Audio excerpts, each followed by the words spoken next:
बहुत ही सुंदर आपने गीत सुनाया। इसी गीत की परंपरा को आगे बढ़ाने के लिए आदरणीय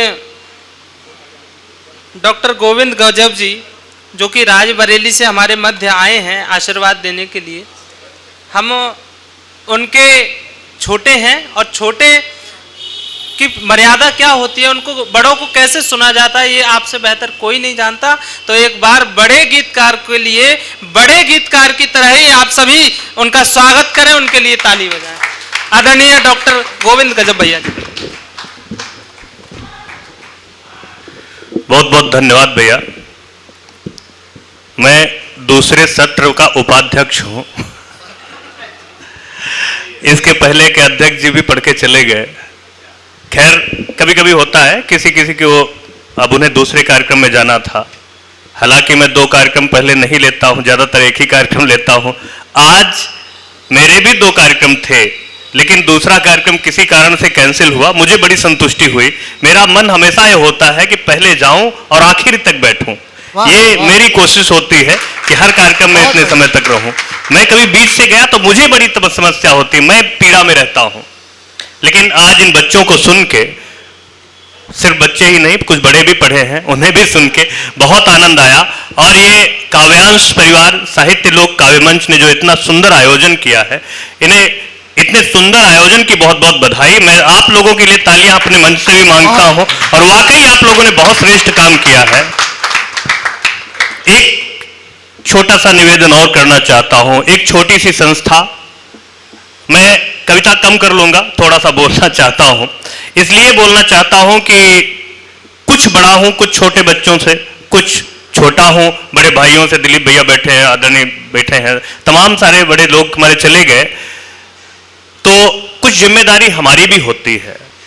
हमने भी एक संस्था बनाई सिर्फ इसलिए कि उन लोगों को अवसर मिल सके जिन्हें क्षमता होते हुए अवसर नहीं मिलते।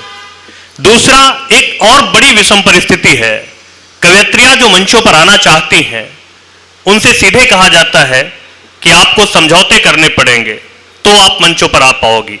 मैं इस चीज की घोषणा करता हूं, इस चीज का दावा करता हूं, रश्मिपुंज साहित्यानुरागी के मंच पर कभी किसी कवियत्री को समझौते करने की जरूरत नहीं है। वो जो भी आएगी हमारी बहन होगी, हमारी बेटी होगी, उसे ऐसे ही मंच मिलेंगे, स्वच्छता वाले पावन मंच मिलेंगे। ये उद्देश्य मैंने अपनी संस्था में रखा है, और ये उम्मीद करता हूं कि ये उद्देश्य हमारे काव्यांश और साहित्य लोक का भी होगा। बिल्कुल भैया, मैं अब इतना बोल ही चुका हूं, थोड़ा सा लालच आ रहा है, थोड़ा अपना लालच भी पूरा कर लूं। इस संस्था के नाम से मैंने एक YouTube चैनल भी बनाया है, रश्मिपुंज साहित्यानुरागी के नाम से। आप लोग इसे सब्सक्राइब करेंगे तो अच्छा लगेगा। उस पर ऐसी ही रचनाएं आपको सुनने को मिलेंगी। मैं शुरुआत करता हूं, 3-4 मिनट आपके बीच में हूं। जो भी आप सुनना चाहें, अगर कोई आदेश है तो वो भी बता दें, वरना मैं 2-3 मिनट अपने मन का पढ़ लेता हूं। अच्छा, बेटियों वाला चलो, मैं उस गीत को पढ़ता हूं। 2-3 मुक्तक पढ़ लेता हूं। उसके पहले मेरी पहचान का एक मुक्तक है, जिसने मुझे लगभग 16-17 प्रांतों की यात्राएं करवाई, और ईश्वर ने चाहा तो पहली विदेश यात्रा भी अप्रैल में हो जाएगी। वाह, बधाई भैया, बहुत बहुत बहुत बधाई। वो 4 पंक्तियां आपके बीच में रखता हूं, अपनी पूजा की पंक्तियां बीच में रखता हूं। निकलता हूं मैं जब घर से, दुआएं उनकी ले करके, निकलते वक्त मैं उनकी चरण रज चूम लेता हूं। कभी जब मन करे मेरा, चलो मैं तीर्थ कराऊं। कभी जब मन करे मेरा, चलो मैं तीर्थ कराऊं। तो मैं माँ बाप के चारों तरफ बस घूम लेता हूँ। तो मैं माँ बाप के चारों तरफ बस घूम लेता हूँ। क्या लिखता हूँ, क्या पढ़ता हूँ, वो 4 पंक्तियां भी आपके बीच में रखता हूँ। गीत गजलों में मैं संवेदना, श्रृंगार श्रृंगार लिखता हूं। शिवांश सुनो कि गीत गजलों में मैं संवेदना श्रृंगार लिखता हूं। दिलों तक जाने वाले दिल के मैं उद्गार लिखता हूं।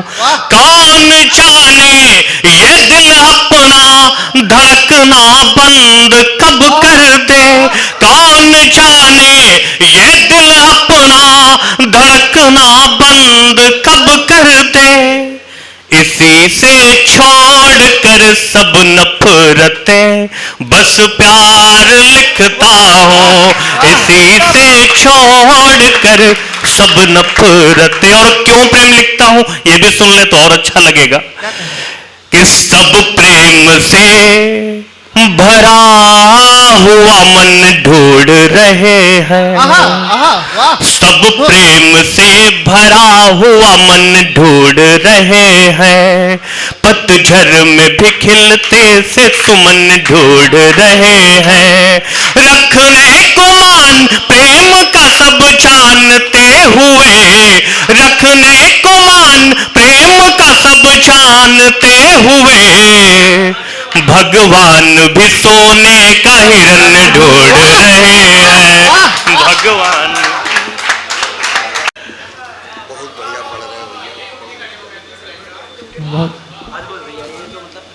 ये प्रेम ही लाइब्रेरी जाएगा, पूरा पूरा प्रेम जाएगा। और 4 पंक्तियां। जो दे सके सहारा बाह मांग रहे हैं। जो दे सके सहारा बाह मांग रहे हैं। समरथ भी दया की निगाह मांग रहे हैं। एक बाण से सृष्टि का नाश करने की क्षमता। एक बाण से सृष्टि का नाश करने की क्षमता। वो राम भी सागर से राह मांग रहे हैं। वो राम भी सागर से राह मांग रहे हैं। मर्यादा और शक्ति के हैं पुण्य धाम जी। नयनों में बस गए हैं वो नयनाभिराम जी। वर्षों तलक जो टेंट में रहे हैं अब वही। वर्षों तलक जो टेंट में रहे हैं अब वही। मंदिर में हो गए विराजमान राम जी। मंदिर में हो गए विराजमान राम जी। ये सत्र आदरणीय स्नेही जी के नाम से है। उन्हें छंदों के लिए जाना जाता है। एक छंद पढ़ लेता हूं, उसके बाद वो गीत पढ़ता हूं। श्रृंगार ऐसे भी लिखा जा सकता है, श्रृंगार बिना अश्लीलता के भी लिखा जा सकता है। वो आपके बीच में रखता हूं। दाड़िम के दाना सम दांतन की दंतावली। दमकती असी जसी दमकती दामिनी। दाड़िम के दाना सम दांतन की दंतावली। दमकती असी जसी दमकती दामिनी। कोमल कपोल पे किल्लोल करे जैसे अली। काले काले कुंतल को लहराए कामिनी। नयन नशीले से निहारती जो नैनन को। नयन नशीले से निहारती जो नैनन को। नैन बान को चला नशीली करे यामिनी। पाहन पे प्राण फूकती है प्रेम पीयूष से। प्राण प्रिया पुण्य प्रेम पथ अनुगामिनी। प्राण प्रिया पुण्य प्रेम पथ अनुगामिनी।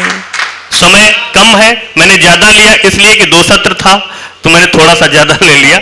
मैं वो गीत पढ़ता हूं जो मेरी पहचान का है। बेटियों वाला गीत। 4 पंक्तियां उस गीत की अगवानी में। क्या होती हैं बेटियां। सीधे टर्न करता हूं श्रृंगार से, आपको मैं संवेदना की ओर ले चलता हूं। अगर लोबान धूप इत्र व कपूर बन घर एक मंदिर बनाती हैं ये बेटियां। बेला कचनार जूही चंपा व चमेली जैसे पुष्प बन घर महकाती हैं ये बेटियां। आए चहुओर सुख जाए हर एक दुख। नेह दीप घर में जलाती हैं ये बेटियां।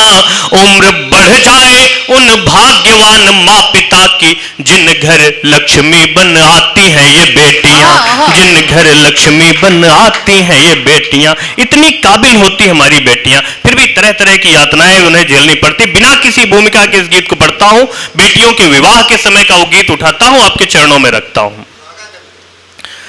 बेबस और अनमने मन पर सज धज कर तैयार खड़ी है, बेबस और अनमने मन पर सज धज कर तैयार खड़ी है, लगता है बिकने को बेटी आज भरे बाजार खड़ी है, लगता है बिकने को बेटी।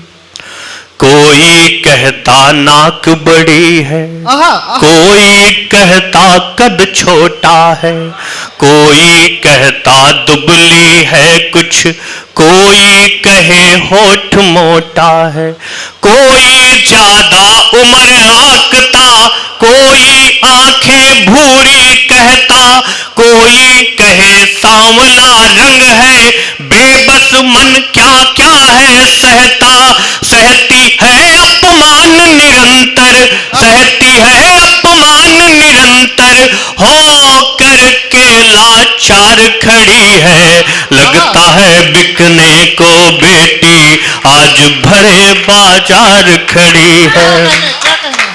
कि कोई कहे दिखाओ चलकर, कोई कहे जरा बोलो कुछ, कि कोई कहे दिखाओ चलकर, कोई कहे जरा बोलो कुछ, हंसो जरा सा दांत देख ले, अब तुम अपना मुंह खोलो कुछ, फिर ये पूछते पढ़ी हो कितना, मार्कशीट अपनी ले आओ, कोई डिग्री अगर लिए हो हमको वो ला कर दिखलाओ, लगता है पढ़ लिख कर भी वो अनपढ़ है बेकार खड़ी है, लगता है बिकने को बेटी आज भरे बाजार खड़ी है। क्या कहने कि सबने अपने मन की कह दी, किसी ने ना पूछा उसका मन, सबने अपने मन की कह दी, किसी ने ना पूछा उसका मन, सभी फैसले लिए जा रहे जबकि बिताना उसे है जीवन, कुछ कहना तो चाह रही पर मर्यादाएं रोक रही है, मान लिया है खेल नियति का, पीड़ाएं चुपचाप सही है, घर का मान बचाने खातिर, कुल का मान बचाने खातिर, निज सपनों को मार खड़ी है, लगता है बिकने को बेटी आज भरे बाजार खड़ी है। इस गीत का और अपने काव्य पाठ का अंतिम बंद रखता हूं, आपसे विदा लेता हूं कि बिना कमी के कमी बताना क्या उसका अपमान नहीं है, बिना कमी के कमी बताना क्या उसका अपमान नहीं है, बेटी को हम बेटी माने वो कोई सामान नहीं है, अपनी मर्जी उसे बताते कुछ उसकी भी मर्जी जाने, सबका कहना मान रही वो कुछ उसका भी कहना माने, वो भी अपनी आंखों में ले, वो भी अपनी आंखों में ले, एक प्यारा संसार खड़ी है, लगता है बिकने को बेटी आज भरे बाजार खड़ी है, बेबस और अनमने मन पर सज धज कर यार है, लगता है बिकने को बेटी। बहुत बहुत धन्यवाद, बहुत बहुत आभार, बहुत बहुत वंदन। बहुत सुंदर। मेरा मन है कि जो हमारे सत्र का संचालन कर रहे थे उन्हें भी अध्यक्ष जी से पहले सुन लिया जाए, क्या होता है गीत और क्या होती है कविता। वो 4 पंक्तियां भाई योगी की अगवानी में मैं उन्हें आमंत्रित करना चाहता हूं। बहुत पावन उन्होंने सरस्वती के उपासक हैं, उन्होंने बहुत पावन शब्दों से माँ का आह्वान किया और वह बहुत पावन शब्दों से उन्होंने मंत्रोच्चार किया। संस्कृत लिखना वाकई कठिन होता है, हालांकि संस्कृत के लोग कम मिलते हैं और ये बहुत अच्छा है कि ऐसे लोग आए, ऐसे लोग सामने आएंगे तो हमारी संस्कृत बची रहेगी और इसके लिए आप जैसे लोगों की जरूरत है। मैं 4 पंक्तियां गीत की अगवानी में रखता हूं। गीत क्या होता है, कविता क्या होती है कि शब्दों का एक दीप जलाना पड़ता है, शब्दों का एक दीप जलाना पड़ता है, फिर भावों का अर्घ चढ़ाना पड़ता है, लाखों जख्म छुपाकर अपने सीने में हंसकर जग को गीत सुनाना पड़ता है, हंसकर जग को गीत सुनाना पड़ता है। भाई योगी जी स्वागत।